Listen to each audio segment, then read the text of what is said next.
Well, good morning. Great to have everybody here on time for a press conference.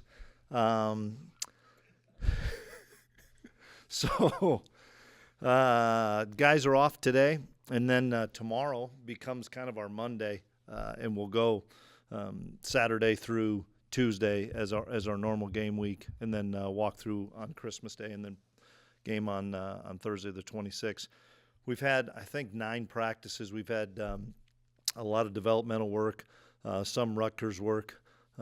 As you guys know, we also are limited in the amount of game planning, limited in the amount of time because of portal kids and kids being on campus every day. We've got kids on campus pretty much every day. So that's the balance that we've got to adapt and adjust to. We hope we get it figured out here in college football in the near future, but that's the balance, and that's what we have to do. So proud of our staff being able to come up with plans as well as spending the time with kids that are looking for school. So busy times around here for sure. We'll practice Saturday, Sunday, Monday before we leave, though. The portal's still open, of course, but are you happy about all the players you're able to retain? And yeah, I think that's the biggest thing is the players you're able to retain and keep here. And credit to those kids, credit to their teammates. I told them after Iowa State that we have a really good bunch of talented players here, and if you stay, I think we can do collectively some special things. And the core of our best players returned. I know that those kids are still getting contacted too. I mean, it is what it is, guys. It's not tampering. Their agents or contacting people, or that's kind of what goes on when people talk about is it tampering or not. It's if you have this number, will you get in the portal? I mean, that's where we're at right now in this business, which is unfortunate, but excited that those core guys have stuck together as a team, and we're excited. We're going to play a lot of young kids on the 26th, but we've got a lot of returning veterans that have played a lot of football that are going to play on the 26th. So we're excited. It's going to be a big challenge.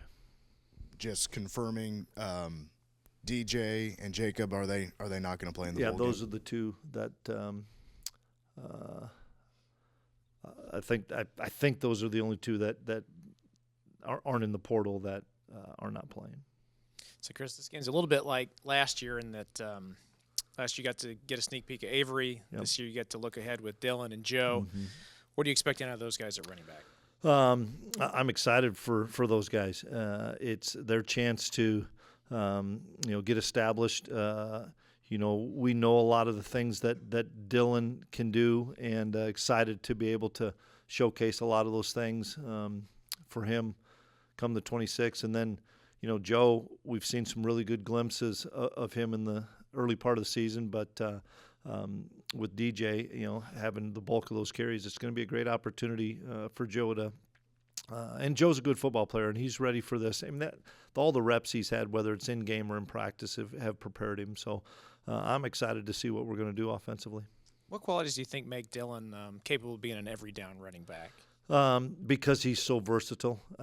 Because he can line up as a single back by himself. He can line up in a 2-back set. He can flex out and be a receiver. He can take jet sweeps. He can run really good routes and stuff. And that's what is important for us. And that's the thing that I wish I could tell you what our game plan is, even though I wouldn't tell you what our game plan is. I'm not sitting with those offensive coaches. I'm not sitting with those defensive coaches. I'm with Clint Brown, and we're talking to kids, and we're trying to get guys to visit. I mean, everybody's doing it. So if you said, how are we going to utilize Joe? How are we going to utilize Dylan? Do we have any coordinator conversations coming? Probably not.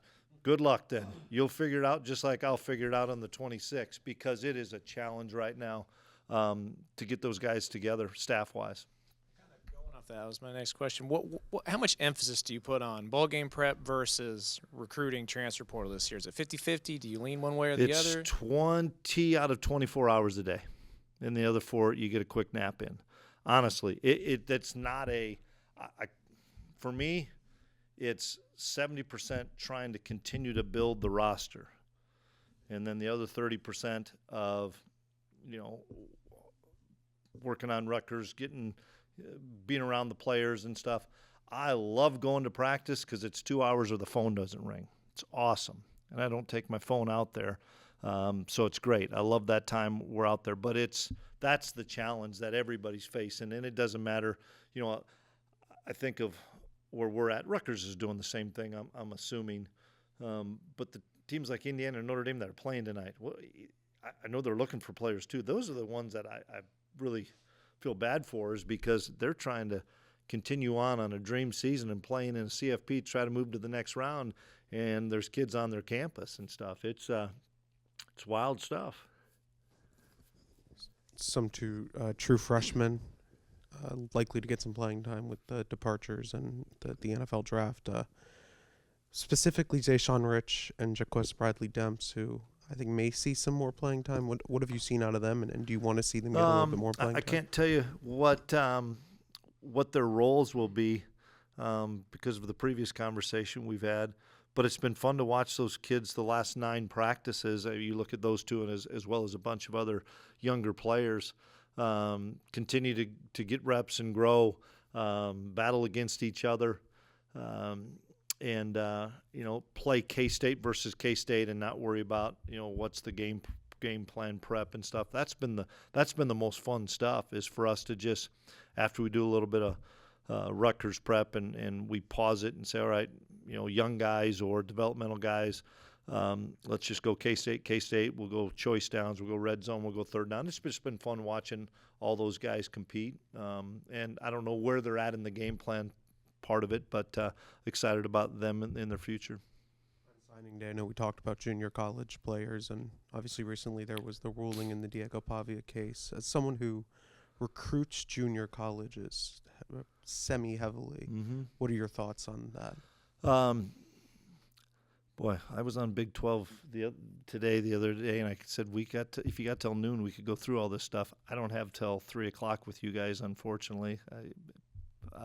There's a lot of thoughts I have on it, but I don't know, guys. I don't know if that's an isolated case. If it is, it's going to spur other cases to come up. I don't have a clue what's going on. I know guys like Uso asked, hey, do I get another year? I don't know. I mean, great question.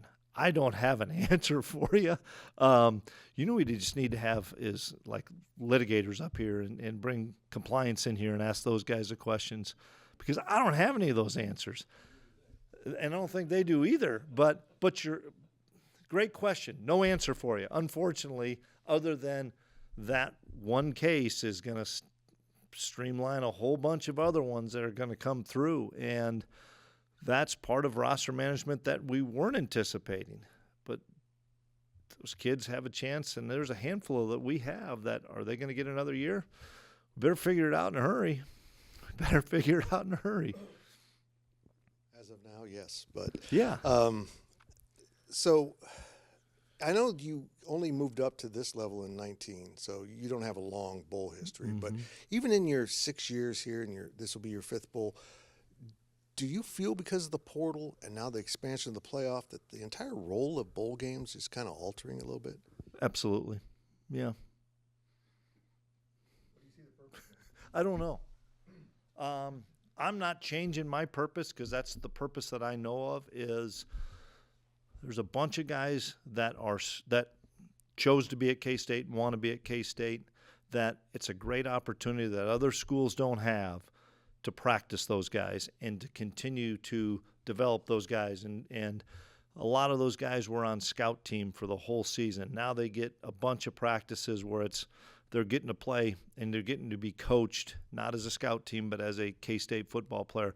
That's still the best part of this bowl prep that we have. And I say bowl prep, now begins Saturday. Bowl prep kind of turns over to game prep. And so we'll still do a little bit of bowl prep with those young guys, but now it's got to turn over to game prep for us to have a great opportunity to play a really good Rutgers team and send out these seniors hopefully the way that they should be sent out with a big win. And that's something that's really important to those guys. But I think there's a lot of those conversations. Fitz, I don't know when those conversations are going to be had, but they need to be had and pretty quickly. I know you're going to stump me and try to stump me. I don't know if I have many answers for you. I know. I don't even know what to ask at this I point. know you don't. Let me ask you a really important question. The Ray Bowl put out a tweet today showing a white K-State helmet in it. Any other questions? I tried to get a lavender, couldn't get it in time. And I had one ready for you. Important questions. Okay, I had one ready for you, but no. I talked to just a couple of the older guys that are going to play their last game, and asked them their opinion on it. I know you've got more opinions that I want to know about it, that I care to know about it, but it was then I had the idea, went to a few of those older guys and said, let's do this. And so what are we wearing? Okay, white helmets. Are you the visiting team? No, we are the home team. So we're wearing white helmets and white pants with our purple jerseys. Okay, well, that's it for the press conference. Thanks for coming. I was going to say that I knew we'd get something on the portal, and then Kenny said, you're probably going to get something on uniforms. And then when I didn't see you in here when this press conference started at 11, I thought, good, I'm off the hook. And then I waited till 11:02, and here you rolled in, and I knew that was on the – you were trying to think of a way to ask the question. But speaking of the portal, how much work do you have still? What still are you looking for? I'm not going to go into specific positions. I don't want to do that, but we still have work to do. We've got a lot of kids on campus today, a lot of kids on campus tomorrow, kids on campus Sunday, and then they have to be off campus. But we have, let's just say, a really full weekend of kids here, and then the bowl game, and then I think it starts back up. I know it starts back up, I think, from a quiet period January 1st through about the 11th or so, that you still could have kids on campus. Maybe the benefit that K-State has is we don't start school till later in January. So my anticipation is that we'll have potential kids on campus that first couple weeks of January that are still trying to figure it out.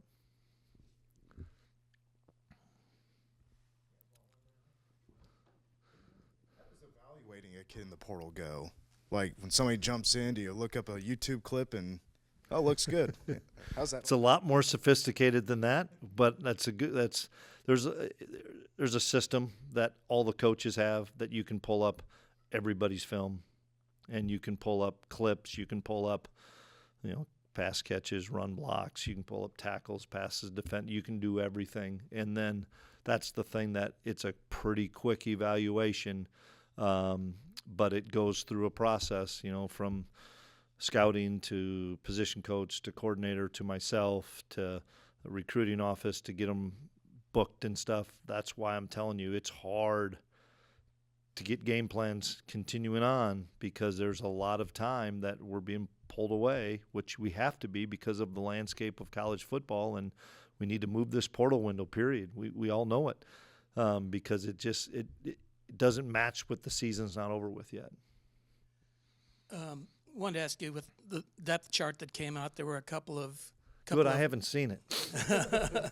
a couple of guys that were on there at the end of the season that are still on the roster. Do you have some injuries or some guys that are going to be out? Or give me you've got a specific somewhere in there, because I don't know. I think Pastore and Colby McAllister were a couple. Both kids have had a surgery and are out, but will be back for whether it's spring ball or whatever the next thing on the calendar is. But they will, neither one, glad you brought that up, Arnie. Both Pastore and Colby will not play. A part of the program, still on the team, but we elected to have surgery with those guys so that we could get that process going.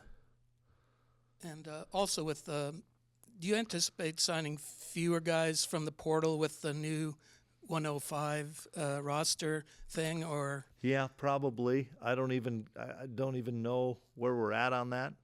But because we're trying to fill some specific needs, and once we fill those needs, we'll figure out where that number's at, because it's kind of a rolling number, and this is anticipating everything's going to go through on April 7th, 8th, 9th, whenever that is, and that's still kind of the thought, but I don't know. They may change their mind on it too. You've mentioned the window a few times, the portal window, and I think I probably know the answer to this question, but do you have sort of an ideal time of when that would start? Or I do, and a lot of us coaches do. They're just not really asking us. I wish we could have the coaches help decide this. We have such a small voice. We're the ones with boots on the ground. We're the ones that deal with this on a day-to-day basis, and they adjusted some of the portal stuff in August. I know not a lot of coaches were a part of that because we had fall camp going, and then it went to the D1 Council in October, and there's not coaches on that one. We just got to get coaches involved, and I'm not saying we should have the only say. I don't want to do that because I know that wouldn't go over well anyway. But coaches need to be a part of it, and we've got a great president of the AFCA in Craig Bull, and Craig needs to be in on way more of these things, and I know he's trying to be, and bring some of us that are on his board and some of us that have been in the profession for decades upon decades and have seen how it's changed. And it's changed a lot, and it continues to change. The game on the field is awesome. It's really good. I think it's healthy for the 60 minutes in between the lines.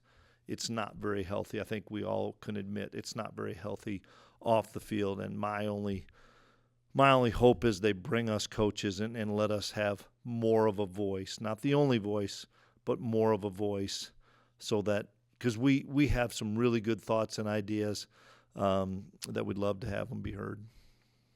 Can I ask another uniform question? Okay. Has Superstition played a role in why you guys haven't switched things up more? No, I think we had this conversation a couple years ago. I think we did.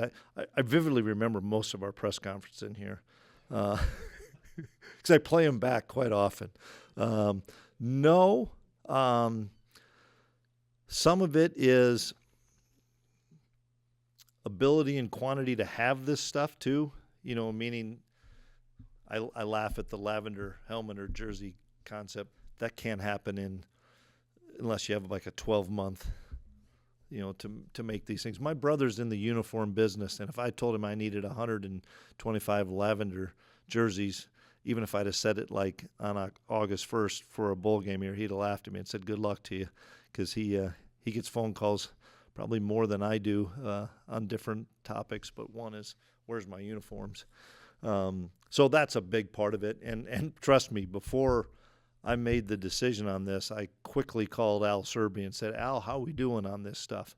I think some of the attrition has helped us be able to have enough numbers for white pants and white helmets, because it doesn't happen just overnight on stuff.